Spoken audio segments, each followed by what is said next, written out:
하나님께서는 그 사랑하는 아들을 징계하십니다.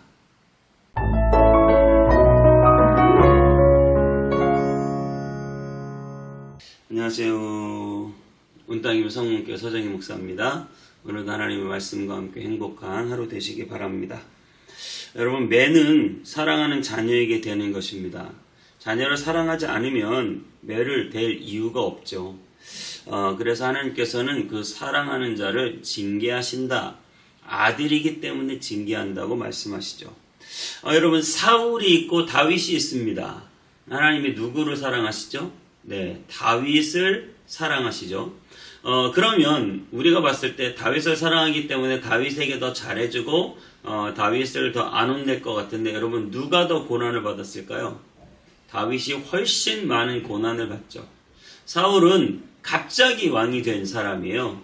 그래서 그 왕권을 죽기까지 빼앗긴 적도 없고요. 자기가 하고 싶은 대로 마음껏 하면서 살다가 죽은 사람입니다. 그래서 여러분, 사울의 인생을 보면 참 훈련되지 못하고 그렇게 하나님의 징계가 사울에게 없었다는 것을 우리가 알 수 있어요. 마지막에 죽는 것이죠.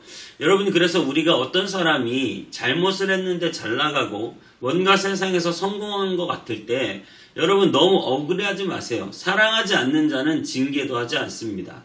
하지만 여러분, 다윗을 생각해 보십시오. 그를 사랑하고 그를 택하셨는데 그를 그냥 가만히 두신 것이 아니라 그는 골리앗을 이기기도 했고 영웅이 되었지만, 왕의 사위가 되었지만 나중에 엄청 광야를 헤매게 됩니다.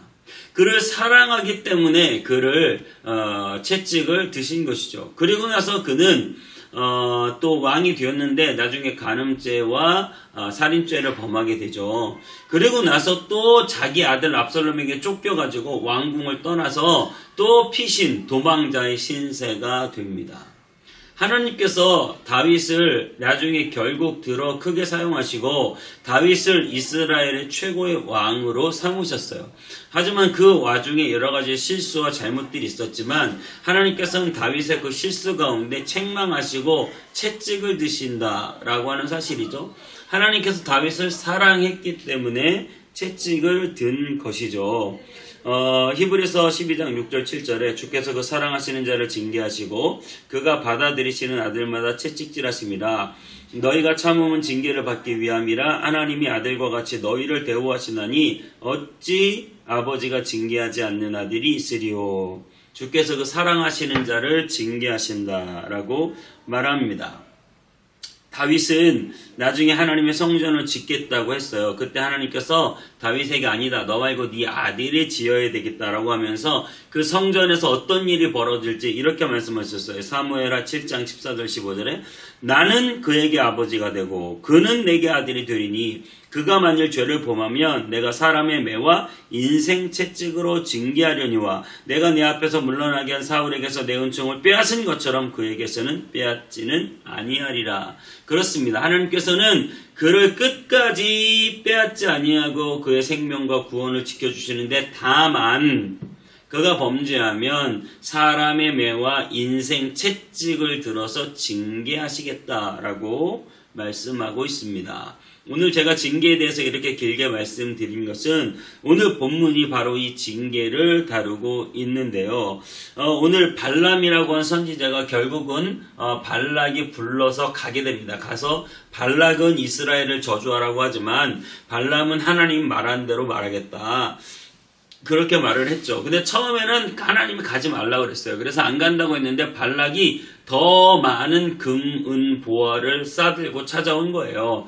그러니까 발락이 약간 갈등이 되었는지 하나님께 다시 한번 물어봅니다. 하나님 갈까요? 아니, 이미 가지 말라고 했는데 은금이 많아진다고 변하겠습니까? 그런 발람의 마음을 우리가 좀 읽을 수 있죠. 혹시나 하는 마음이겠죠. 그래서 하나님이 그러면 가라. 그래서 이제 발람이 가는 거예요. 가는데 여러분, 전무후무한 일이 벌어지죠. 무슨 말입니까? 나귀가 입을 벌려서 말을 해요. 여러분, 집에 강아지가 갑자기 나한테 말을 한다고 생각해 보세요. 멍멍 하던 강아지가 그리로 가면 안 됩니다. 이렇게 말을 한다고 생각해 보세요. 발람이 지금 그런 상황을 맞이한 거예요.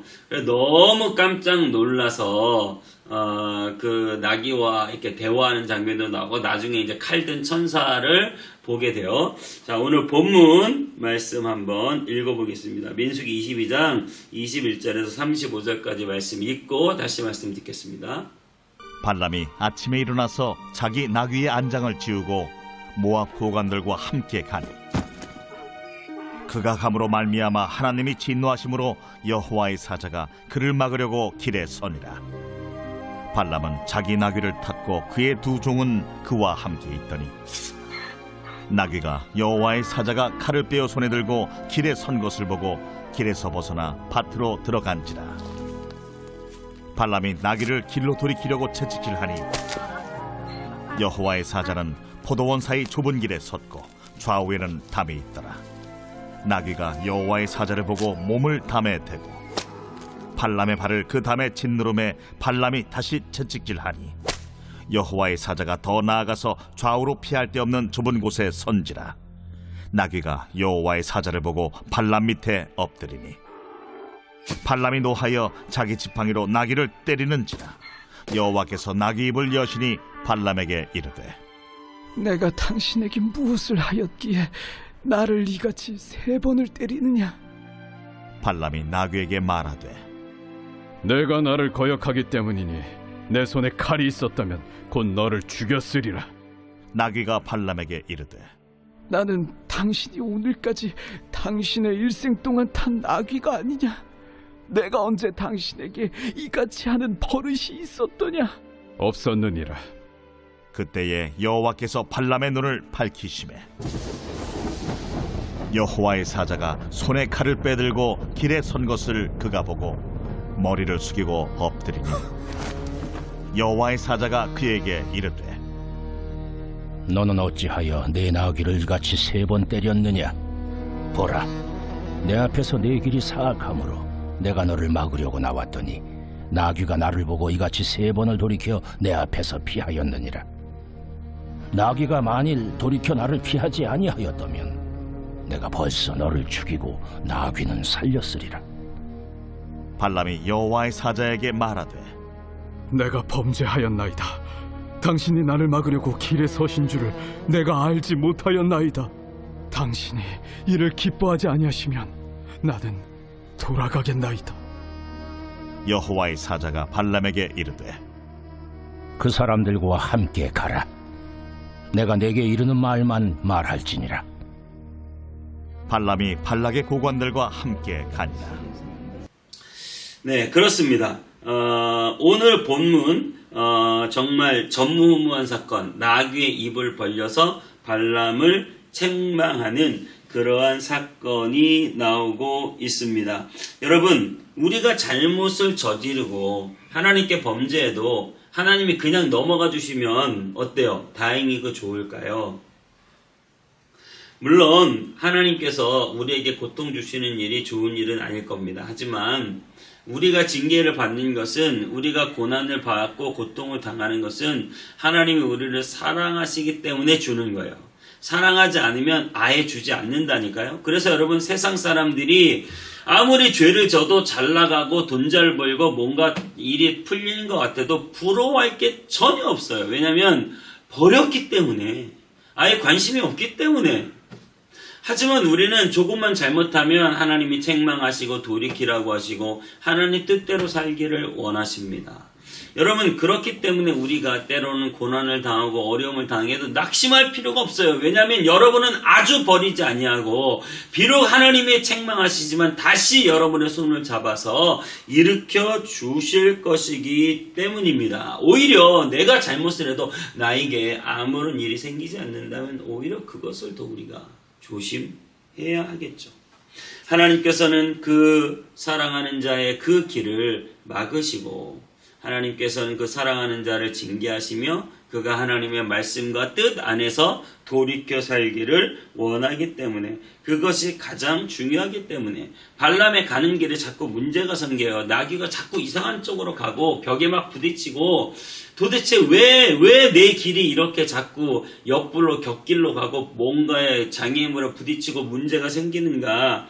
하나님께서 여러분을 사랑하시기 때문에 저와 여러분의 길을 교정해 주시고 하나님께서 그 뜻을 보여주고 싶으신 것입니다. 그러므로 여러분, 주님의 뜻 안으로 돌이켜야 할 줄 믿습니다. 여러분, 우리는 원래 엄청난 채찍을 맞아 죽어야 될 사람들이에요. 그런데 예수 그리스도께서 우리 대신 채찍을 맞으셨습니다. 이사야 53장 6절에 우리는 다 양 같아서 그릇 행하여 각기 제 길로 갔거늘 여호와께서는 우리 모두의 죄악을 그에게 담당시키셨도다. 아멘. 우리는 다 제 길로 갔어요. 우리는 다 그릇 행했어요. 내 마음대로 살았어요. 하지만 여호와께서는 우리의 죄를 예수님께 담당해서 예수님이 내 대신 채찍에 맞으심으로 내가 나음을 받게 된 것입니다. 내가 맞아야 할 채찍, 우리 예수님이 대신 맞아 주신 것이죠. 여러분, 내 대신 십자가를 지고 죽으신 예수님을 떠올려 보기를 원합니다. 그리고 정말 우리는 주님이 가신 그 길을 따라 바른 길, 좌로나 우로나 치우치지 않고 똑바른 길, 주님의 뒤를 따르는 길 다 걸어가시는 저와 여러분 되시기를 주님의 이름으로 축복합니다. 기도하겠습니다. 하나님께서는 그 사랑하는 자를 징계하십니다. 내 인생에 때로는 고난과 어려움이 찾아올지라도 주님은 여전히 나를 사랑하시기 때문에 나에게 그 고난이 있게 됨을 믿습니다. 하나님의 그 놀라운 은혜와 사랑을 날마다 기억하며 살게 하여 주시고, 내 대신 채찍을 맞으시고 십자가 위에서 죽으신 예수님을 기억하며 바른 길, 정말로 올바른 길, 주님의 뜻에 합당한 길 살아가는 우리가 되게 하여 주옵소서. 감사드리고 예수님의 이름으로 기도하옵나이다. 아멘.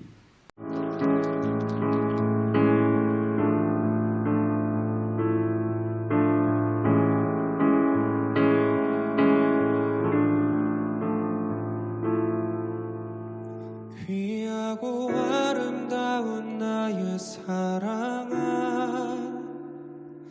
나의 모든 마음을 너에게 준다. 무엇보다 소중한 나의 사랑아, 나의 모든 정성을 너에게 준다. 나의 기쁨아, 나의 사랑아,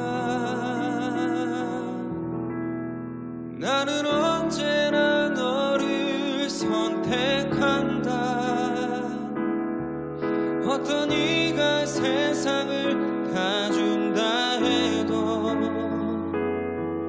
나는 언제나 너를 선택한다. 내 모든 것을 포기해야 한데도 나는 너를 선택한다.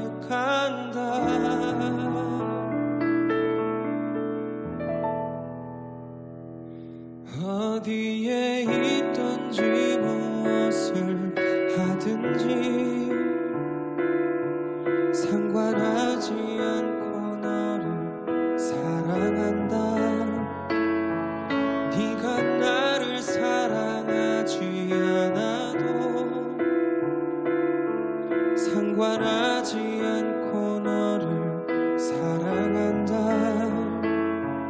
나의 행복아, 나의 사랑아,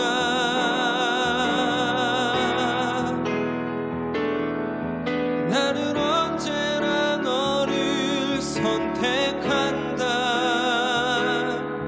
어떤 이가 세상을 다 준다 해도 나는 언제나 너를 선택한다. 내 모든 것을 포기해야 한데도 나는 너를 선택한다.